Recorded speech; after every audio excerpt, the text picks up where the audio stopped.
When I saw the laughter on her face as she signed the divorce papers, I felt nothing. No sadness. No regret. Just stillness, like the kind you feel before a storm hits. Melissa and I had been married for 7 years. We weren't perfect, but we had what most people would call a stable relationship. Vacations twice a year. Smiles at family dinners. Public affection that looked real enough. But what no one saw was the growing space between us at night. The polite silence. The way she started guarding her phone, like it was a vault. I'd known for months that she was cheating. I just didn't say anything. Not right away. Because while Melissa was busy playing games with her personal trainer behind my back, I was preparing something much bigger. You see, Melissa had always believed I was a safe bet. A quiet man with a modest IT job, a basic house, and boring routines. She used to call me reliable with a smile, but I saw the boredom in her eyes. I wasn't flashy enough, bold enough, wealthy enough to keep her interested. What she didn't know, what no one knew, was that reliable was just my cover. By day, I worked a regular job. By night, I ran a tech startup that quietly exploded during the pandemic. I never bragged. I never flexed. I reinvested every dollar, built my company under a holding firm, and kept my finances separate. No paper trail she could trace. My net worth? Just shy of $12 million when she served me divorce papers with a smug little smirk. I think we both know this is for the best, she said casually, sipping her green smoothie like we were discussing what to watch on Netflix. I agree, I said. She looked surprised. She expected a fight, tears, maybe begging. But I simply nodded, signed, and let her believe she'd won. Over the next few weeks, she bragged to her friends about how she was going to get the house, a monthly check, and a clean break from the dull chapter of her life. She flaunted her new boyfriend all over social media. The same guy I'd seen pick her up 3 blocks from our home to avoid my security cameras. I let her. The day of the court hearing was when everything unraveled for her. She walked in wearing her best divorce glow-up outfit. Tight dress, hair perfectly styled, not a shred of humility in sight. She even winked at me across the room, like we were sharing some kind of private joke. I didn't react. I sat beside my lawyer, calm, collected. Then came the moment she'd been waiting for. The judge asked about financial disclosures. She straightened in her seat, like a cat about to pounce. I handed over a folder. Melissa's attorney stood up. Your Honor, my client has reason to believe Mr. Preston is withholding assets.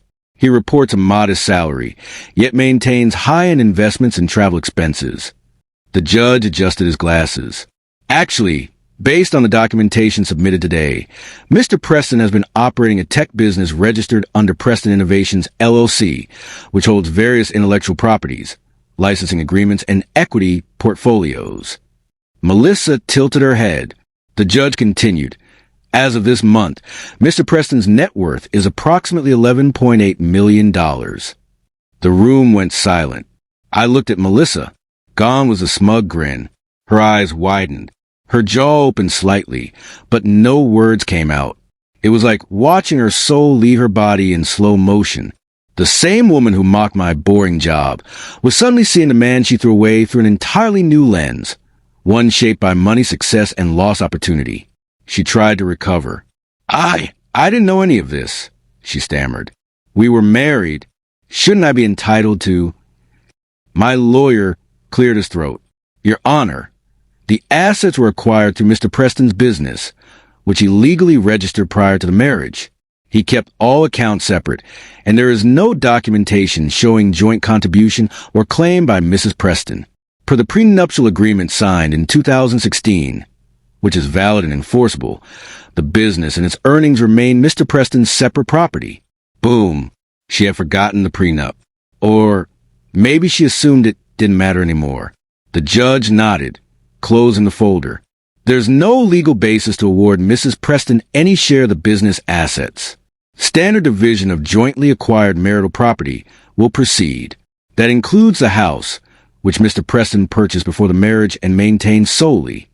Melissa turned to me, eyes pleading now. But we were together for 7 years.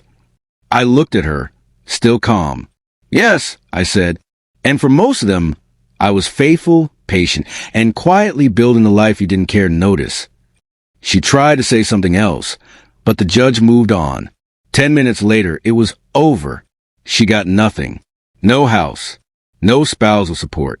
Just her own car and her half of the shared checking account, which held just enough for her to maybe cover a couple months of rent if she was careful. I walked out of the courtroom without looking back. That night, I poured myself a glass of whiskey, stepped out onto my balcony, and finally allowed myself to smile. Melissa thought she'd be laughing all the way to the bank. Instead, she walked straight into a wall of consequences, blindfolded by her own arrogance.